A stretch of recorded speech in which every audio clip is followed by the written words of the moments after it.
Vamos a hablar ahora de las verdades técnicas. ¿Qué son estas verdades técnicas? ¿A qué llamamos a estas verdades técnicas? Cuando nosotros empezamos con esta idea de toda esta primera parte, que es aprender de los fracasos, aprender de los errores, una de las primeras cosas que nos encontramos es que para hablar de errores tengo que hablar de verdades. Es decir, yo no puedo decir que algo es erróneo si de algún modo no puedo lograr decir que algo es verdadero. Eso de algún modo es complejo de admitir en este mundo, como ya vimos, y nos lleva a una discusión filosófica acerca de la verdad, y vimos varios aspectos de distorsiones de esta verdad, tanto en el ámbito más histórico, las distorsiones emocionales y demás. Lo que tendríamos que ver ahora es, ¿hay algún ámbito donde la verdad no sea en ningún modo discutible? 2 más 2 son 4 siempre. Podemos decir que en las matemáticas, en las ciencias exactas, hay un problema de fondo acá que tiene que ver con la epistemología. La epistemología es la parte, digamos, de la filosofía que se dedica a estudiar las ciencias y se dedica a estudiar a qué se dedica cada ciencia, de algún modo. En la epistemología, o en el estudio, digamos, de la ciencia, uno tiene como diversas aproximaciones. Lo que determina el método de una ciencia está dado por su objeto. Entonces, si el objeto es muy pequeño, me convendrá utilizar un microscopio. Si el objeto está muy lejos, me convendrá utilizar un telescopio. Entonces, lo que quiero mirar es lo que determina qué instrumentos debo utilizar para llegar a eso. Hay un problema acá en el fondo de esta perspectiva que tiene que ver con algo que pasó esto es un tema filosófico, desde el siglo XIX hasta acá hubo una cantidad de temas que sobre todo se centró la filosofía y especialmente la ciencia en lo que se llamó el positivismo, que es el positivismo, el mirar lo que está puesto, lo que se puede ver, lo que se puede tocar. Esto en realidad viene de una evolución bastante más vieja, de unos filósofos, sobre todo de un filósofo inglés que se llamaba Hume, y una corriente filosófica que decía que, como este Instagramer que dice que la Tierra es plana, Mickey Mouse empírico, bueno, ellos eran empíricos, todo tenía que ser probado, todo tenía que ser testeado, pero testeado bajo un criterio, que es lo que podemos ver y lo que podemos tocar. Entonces, solo es válido lo que es tocado o percibido, si ustedes quieren, por los sentidos. De hecho, había un filósofo, también inglés, que se llamaba Berkeley, que decía, ser es ser percibido. Existe lo que puedo percibir. Lo que no, no.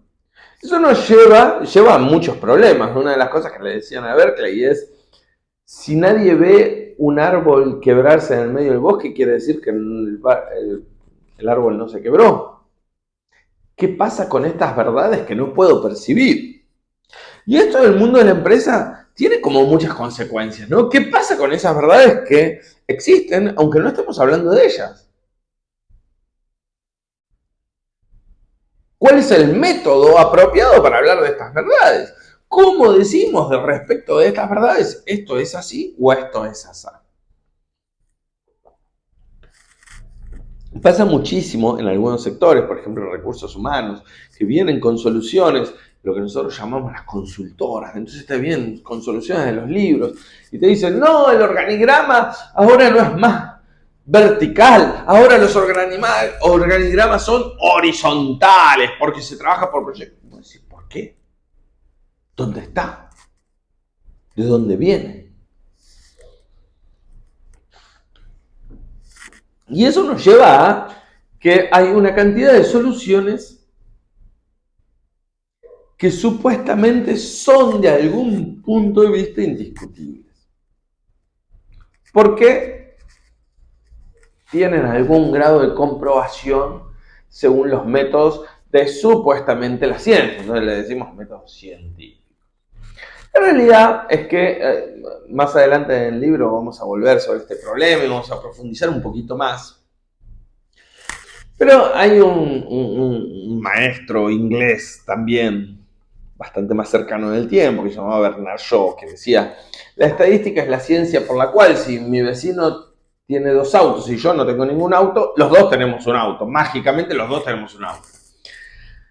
Y eso es un poco lo que pasa con la ciencia moderna en general, que se ha preocupado más por la certeza que por la verdad de las cosas. Por cómo lo pruebo, más de qué quiero probar o para qué lo quiero probar.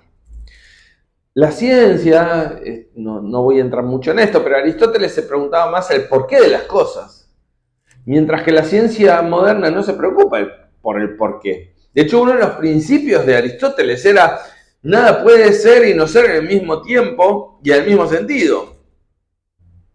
A la ciencia moderna eso no parece preocuparle. De hecho, algunos físicos dicen que la Tierra está en expansión y otros dicen que está en contracción. Diferentes modelos llevan a diferentes resultados y a nadie le preocupa eso. Aristóteles quizás estaría dando la cabeza contra la pared buscando una solución. Pero a la ciencia moderna no. ¿Y esto por qué es importante para esto que nosotros estamos viendo?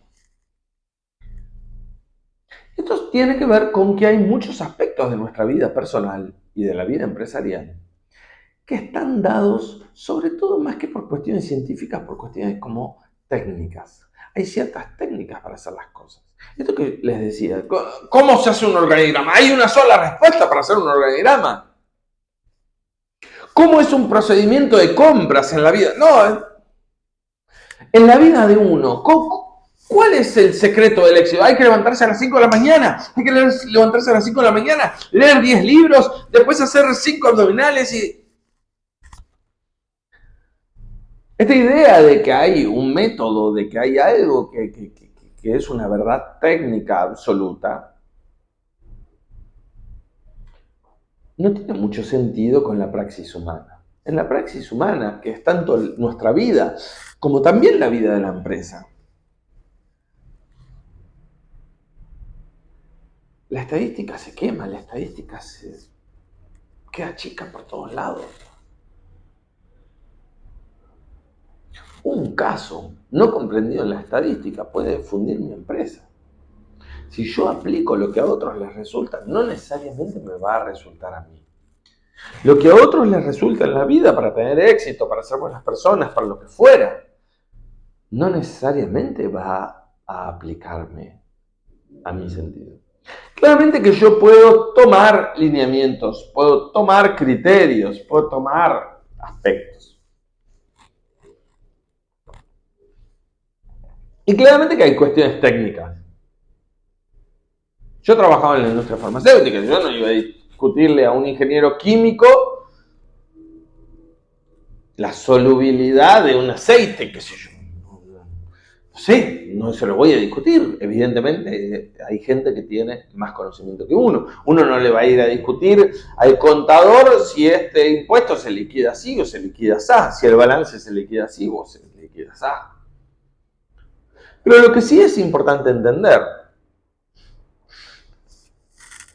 es que estas verdades técnicas están sujetas o están encaminadas a un proyecto más grande o a un proyecto común.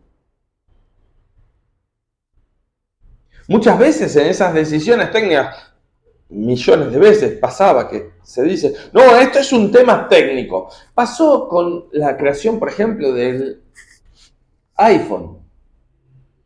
Cuando Steve Jobs decide desarrollar un teléfono que fuera completamente táctil y que fuera la mezcla, dicen, la anécdota es que se reunió con todos sus directores de las diversas áreas y dijo, quiero poner en un teléfono un iPad. En ese momento la tecnología más avanzada de los teléfonos eran los BlackBerry, que no sé si los recordaron, unos telefonitos que tenían teclitas para escribir. Y él dijo, quiero hacer esto. ¿Y qué le dijeron? No se puede. ¿Quién le dijo no se puede? Gente técnica, gente que sabía muchísimo más que él de aspectos técnicos. Sin embargo, él insistió. La anécdota dice que les dijo, nadie vuelve hasta que no crean que se puede. Entonces, ¿qué es lo que tenemos que entender de estas verdades técnicas? Primero que son verdades instrumentales. Siempre las verdades técnicas, siempre que hablamos de verdades técnicas, estamos hablando de verdades instrumentales, es decir, que sirven para otra cosa. Lo primero que me tengo que preguntar siempre es, ¿para qué sirven? ¿Y por qué las quiero? ¿Por qué me interesan? Segundo punto, tengo que entender que generalmente la opinión de la gente que sabe de ese ámbito técnico es más relevante que la mía.